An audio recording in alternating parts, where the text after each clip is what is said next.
Welcome back, or welcome if you're just joining us. This is the France 24 debate. We're looking at Boko Haram on a rampage. This more than 2 months after the abduction of those high school girls who were getting ready to sit exams in the northeast of the country in Borno State. It sparked that worldwide protest and a concern. There was the hashtag Bring Back Our Girls. 2 months on, those girls are still missing. And again, we're seeing a spike in violence. The latest example, this very Wednesday, at least 21 killed in Abuja, a blast during rush hour near a mall.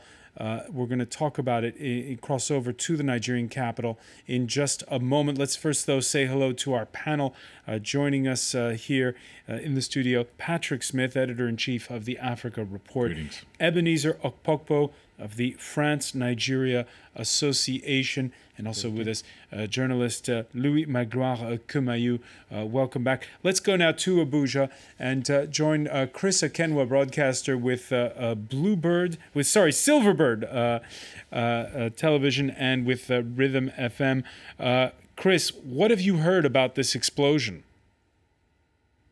Well, the fact is, this explosion, if you understand Abuja very well, you would know it's a very busy period. About some minutes to 4 o'clock in the evening, there are lots of people coming into the shopping mall. What we do know is that most petty traders, those who deal in maybe groundnuts, people who are into small businesses, and that place is normally packed. But what we do know is the fact that these vehicles detonated just outside the premises, of course, because it's a parking area. And lots of casualties. Those injured will also be a lot. But people would also question the response time of the emergency team. Given that Nigeria has witnessed a series of crises lately, many would have expected that the response time would have improved significantly compared to what happened today, because it took well over 20, 30 minutes for most first responders to arrive at the scene. So there's anger over the slowness of the response of the emergency services there in Abuja. And the last 2 attacks in April, I believe they were near the main bus terminal on the outskirts of the city. This time, can you tell us where this explosion happened? Well, if you know the nation, Abuja very well, it's called the Wuse 2 district. Now, the Wuse 2 district, it's 5 minutes away from the central business district. So it's a very busy area. Where it happened, you have at least 6 shopping malls within that vicinity. And these shopping malls have at least, each of them have nothing less than 300 shops. So you can imagine if you have 6 shopping malls with at least 300 shops and a lot of traffic, vehicle and human traffic in that area, you can tell. There are residential areas, there are business. It's really much a mix of, there's normally traffic about this time of the day. But many people are wondering, if indeed it's Boko Haram or another insurgency group, what is their aim? If you're taking out your anger against the people you claim you'd want to, help from a corrupt government, like they say, why then attack the ordinary citizens? That's the question a lot of them are asking. This is something that will keep going on, and wondering why they're choosing soft targets. Again, no one has claimed responsibility for this incident. But we do hear that the Nyanya area, where the last explosion happened at the bus terminal, there are plans to relocate all those living in that area very soon. We are waiting word from the government as to how they plan to move everyone, over 1 million people living around there, to a new location. All right, stay with us, Chris Akenwa, because I want to throw some of this to the rest of the panel. Patrick Smith, we're back to the very question we asked at the outset, which is, what is the objective? What's the motivation? Well, I mean, it's a terror attack, as a classic terror attack. I mean, sowing fear and despondency in the population. We've seen it all over Europe. Various groups have used those tactics in Europe. What was 9/11 about? The same tactic, surely. I would differ, from some of my colleagues on the panel about, what the motivations are. Don't think we know if they're purely partisan politics, because the Boko Haram group seem to hate all politicians. I mean, they don't seem to have any truck with the opposition or progressives Congress either.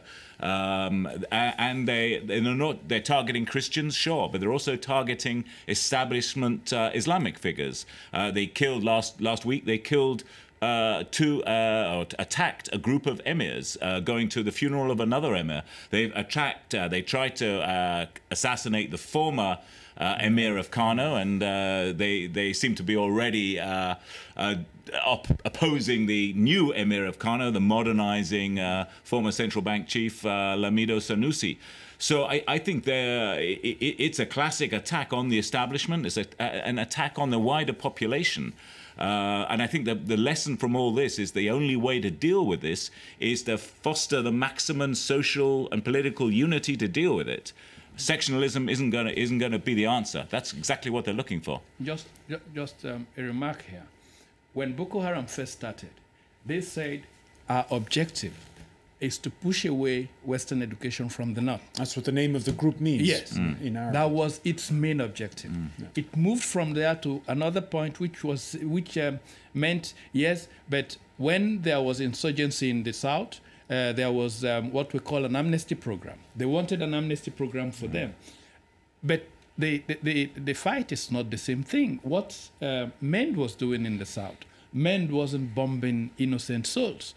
MEND had a fight saying, look, listen, we had international petroleum companies operating here. We're very underdeveloped. We don't see any kind of development you're bringing to our area, so get out of here. That was the main message MEND was passing to international oil companies. In the north, the message is not the same. Boko Haram hasn't got a clear message. How does the government deal with them if you don't go clear on what you want? There is no objective. There is no clear objective. It's just a simple terrorist group that practices a hit-and-run strategy, and we don't know what they want. Louis Macron, when we were having the same discussions about Mali, a little over a year ago, it was the same sort of discussion. Poor area, people with an ideology, but also sometimes what we talked about narco-terrorists who sometimes did a bit of contraband and drug dealing? Yes, a lot.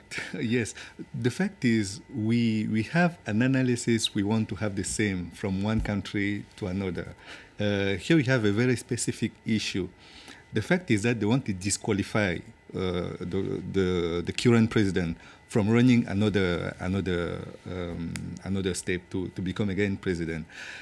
At the beginning, we considered they were only a Muslim, Islamic, radical opposition. So there was nothing to see. We should have only to look at it. No.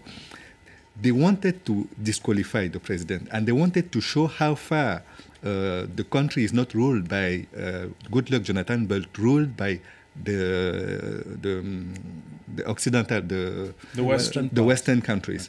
And that is what we are seeing now. They've tried to bring that demonstration, and they are demonstrating it. The help is coming from where? There was a meeting in Paris. There are British coming to help Nigeria. There are Americans. There are Canadians. So it is not a problem of dealing with Nigeria. They are dealing with the enemies who are from Western countries, and that is what they wanted to demonstrate. They've already demonstrated it. So if the president of the country cannot deal with us, what can he do? Can he rule the country? No. That is the simple demonstration they want to bring now. And in face of that, we should have authorities, national authorities concerned. We should have African Union concerned. They are meeting now in Equatorial Guinea with a focus on economic issues. I think they don't think there are terroristic issues and all of that and now running out in the continent. And that brings us back to the message that was put out when there was that summit that took place in Paris back in May. Regional cooperation, intelligence sharing in the area around Lake Chad. That was the idea behind that summit, convened in response to the outrage over the Chibok kidnapping of those schoolgirls. In light of this heinous act, we have taken action by mobilizing intelligence services and surveillance systems in order to find these girls. We will continue to take action. Chris Okenwa, when you saw the French and the British and the Americans and the Chinese all say that they were pledging their help, what did people in Abuja think was going to happen? Well, it's a divided call. It's more skepticism as to if look at the American scenario and the British scenario in Iraq. Some are worried that, look, the American intervention and the British intervention hasn't quite helped Iraq to be stable, and they're worried about that. There are those who believe if the foreign assistance is coming in way of technical assistance to help in surveillance, drone, and all that, maybe to help us know where these people are. But then again, there are those, I spoke on my program last week. I had community leaders from Chibok, and they said, look, the Sambisa forest is a place known to both the military and the police because they use there as a shooting range. So if you have contained them in Sambisa, why is it difficult to get them out of Sambisa? There will be casualties, of course, but look, these communities are forming what you call vigilante groups. That's what they told me. And so it means they have realized that they know that those who are members of these groups, remember they are what we call the civilian JTF. They are made up of young men who are former members of Boko Haram. But then again, the question is it really Boko Haram? Because every time an incident happens, this group don't claim responsibility. Everyone simply labels it as Boko Haram. I think it's way beyond that. And people are wondering, what are the elements that make people know it is Boko Haram? Now, the African Union at the level need to, because this is not just Nigeria. We're talking about West Africa, and it could spread to Africa. This is the year of agriculture for the African Union. Now, they are trying to bring in young people into agriculture. You need to take away poverty. You need to take away joblessness from the young population so that this problem doesn't become a global or an African problem in the future. So, Chris, just let me ask you on that point, Chris. If it's not Boko Haram, then who is it? Yeah, the question is that it could be any insurgent group. It could be anybody who is that. Remember, in the initial point, it was a clear ideology. But somewhere along the line, it obviously means that this ideology has been taken over by different groups. Even it is known by intelligence community that some of those who are fighting are non-Nigerians. So it means this group has been infiltrated by those who have more money, more resources to weapons or access to weapons, and they have joined in this fight. Patrick Smith, two questions. The first one is, what are France, the US, and the UK actually doing right now? Do we know? Well, they've set up this base in N'Djamena, which is going to be their regional headquarters for security operations. They're doing the surveillance and monitoring the area by satellite and by aerial communications and so on. Presumably, they must have some pretty good idea where, the kidnapped schoolgirls are. And they're also trying to encourage the Cameroonians and the Nigerians and the Chadians and the Nigerians to work together very closely. And they're going out on their own forays. But I think it ought to be said, I mean, Chris just mentioned the Sambisa forest. That is the size of Great Britain alone, that area. We're dealing with a very large landmass. And it's certainly not an easy job to police or to run patrols there. I'm not making excuses, but I'm just saying that those are the sorts of issues they're confronted with. Even with well-equipped, high-technology Western military forces, it wouldn't be easy. The Nigerian force, as we've said, is under-equipped, and it lacks, it seems, the best trained special forces that can take on these jobs.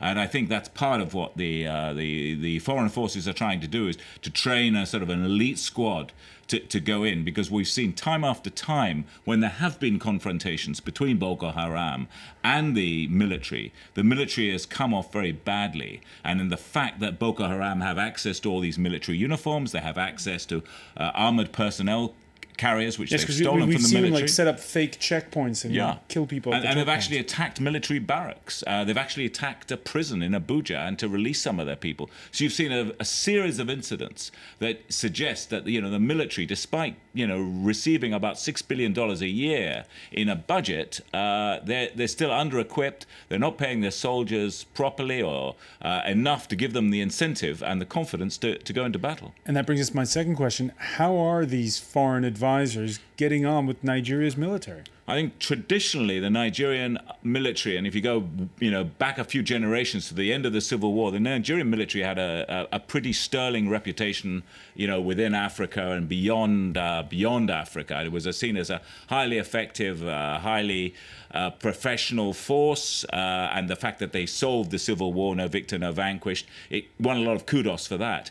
Sadly, I think the politicization of the military in Nigeria, long spells in power, have demoralized the military, have sapped it as a national institution. Because a lot of people will tell you in Nigeria, the military is the last national institution we have. The politicians are always squabbling, always exploiting regional and ethnic differences, but the soldiers, they move around the country. You know, the average soldier speaks, you know, Hausa, Yoruba, and Igbo, and a couple of other languages, just as a matter of necessity because they're moving around. So they're a real national institution. The feeling that they're still a national institution went down. It really suffered under the Abacha dictatorship in the 90s, which, you know, knocked the military for six. I don't think it's really recovered since those days. So that's why some people are saying they want to see some, you know, a reprofessionalization of the military and more discipline, because to get back to the better days of the military when it really is a national institution and seen as sort of a neutral arbiter. And seen from Cameroon, yeah. what do people want for Nigeria and for its military? Well, the fact is that Nigeria was one of the African countries who could pretend to become a permanent member of the Security Council in the UN. So we are really surprised that with an internal issue like Boko Haram, they could face very easily as a strong army, a strong economy too. They need the help of Western countries or neighboring countries by that way, by saying we don't have any other solution than calling all our friends to help us in fighting Boko Haram. So it's like that very powerful army became a toy in front of the Boko Haram. Chris Okenwa? Hello? Chris Okenwa, your thoughts on the military, is that an accurate depiction of it? Well, this is the point. For the military, I have a good understanding, at least from the military of the past. You should ask, the question we are asking is this: how many men are Nigeria committing to international peace efforts? A lot of men and women. But for this fight against terrorists in Nigeria and insurgency, the average age of some of these people come from 21, 23. You have a captain who is probably 29 and he's leading a group. Now you ask yourself, are these boys experienced to deal with such issues? Some I've spoken with have expressed their reservations, wishing Nigeria could recall some of the experienced people on the field who are out of the country to come back home and help deal with this fight. A lot of young people, young boys, are the ones you find in Maiduguri fighting the insurgency. And they are, like the guest in the studio rightly pointed out, we have heard reports that they are ill-equipped. And that's the reason why a lot of people are wondering what sort of politics is happening at the highest level of the military and even in the government. We need to start seeing some appointments and some reappointments. We need to start getting to understand what's going on in the military, because there's so much money voted for the military equipment, ammunition, and uniforms. But the last time we had, some of these boys are ill-equipped. They're probably wearing torn trousers for a long time, and that's enough to reduce their morale. But are they committed to fighting insurgents? I think they are, from interviews I've had with them. But you can't fight an insurgency group, like a guest rightly pointed out, if you're ill-equipped. It's not about the federal government. They have made the appropriation available. But what happens at the highest level of the military, what happens to these funds, is what we should be asking. All right, that's an important point. Ill-equipped, Amnesty International claiming that military commanders knew about the Chibok attack before it happened, but they couldn't muster enough troops to send to the area. Is there a rift? Let's state it plainly here, Ebenezer. Are the top brass, as we say in Africa, eating all the money? I do not believe so. I am one of those who wouldn't accept that the Nigerian army is accused of corruption because of its unpreparedness to fight Boko Haram. What we seem to forget is that it's an internal crisis, and that these officers or these boys you send to go and fight are going to fight part of Nigeria, and that they're fighting other Nigerians. Now, when each time I discuss, I say, look, listen, if the president says, look, listen, I am giving a clean page a clean page to the army. Go do whatever you want. The first people who would shout would be the international community to say, no, there is a Christian president who has given orders to the military to go and wipe out the Muslim population. That's what Nigeria is. We have a very big ethnic bias in Nigeria. We should not forget that. You know, some people said, yes, President Jonathan would have done exactly what President Obasanjo did to the OD population and and all the rest of them. But President Jonathan said, no, I am not going to do that because I am fighting against, it's like, I have a problem with Nigerians, and I do not want to be a Nigerian president fighting against, it's like a civil war. Do you want to declare a civil war on 3 Nigerian states? And that's the problem. That's the real problem. You know, if we knew where they would go fetch them. Right, that's the perception of some. Yes, but doesn't it go beyond that? Because, I mean, after all, it's not the people of Borno and Yobe and Adamawa State. Where do they operate? It's like 0.001%. Where do they operate? They operate by all accounts, they operate in these states. In the Mandara Mountains, in the Sambisa Forest. No, I mean, where do they operate? Boko Haram doesn't operate. If you block Abuja, and then you say, I want to block the three northern states that where Boko Haram has 80% or 90% of its operations. What does that mean? It means that the Federation of Nigeria has declared a war, a civil war, on those 3 states because we block them. It's a blockers. And what people seem also to forget is that we have a lot of people who fought in Mali, who fought in Libya, who fought in all these East in Tunisia, etc., who today do not have a job to do. And each time there is a crisis point, they just rush into the crisis point. Like you were saying, you have $1 soldiers and all the rest on that of them. point, let's hear let's hear what the Nigerian president himself said recently, vowing to do what it takes. Good luck, Jonathan, speaking in a recent Democracy Day speech. A war has been unleashed on us. Extremist foreign elements collaborating with some of our misguided citizens are focused on an attempt to bring down our country and the democracy and freedom we cherish and celebrate today. Foreign elements with a few misguided citizens. Is that your reading, Patrick Smith? Well, I would turn it the other way around, to be honest. I think it's citizens plus a few foreign elements. I think, you know, this thing started off as an internal movement. There's no question about it. I've spoken with senior people in the government, and they all say, look, yeah, I mean, we know who these people are. We know what Boko Haram is. We know the factions and the groups within it. It was an internal movement. Of course, it has now been exploited by regional jihadi groups, and there was a group called Ansaru, which was a sort of break-off from Boko Haram, and they got the prized franchise for Al-Qaeda in Nigeria, and now they've merged with Boko Haram. So I think it's very much, it came first as a national organization, and then it got the international backing. But I would just say, in reference to that, I think, you know, we're talking about security all the time. We need a political strategy as well. There needs to be a strategy that recognizes that 99.999% of the people of northern Nigeria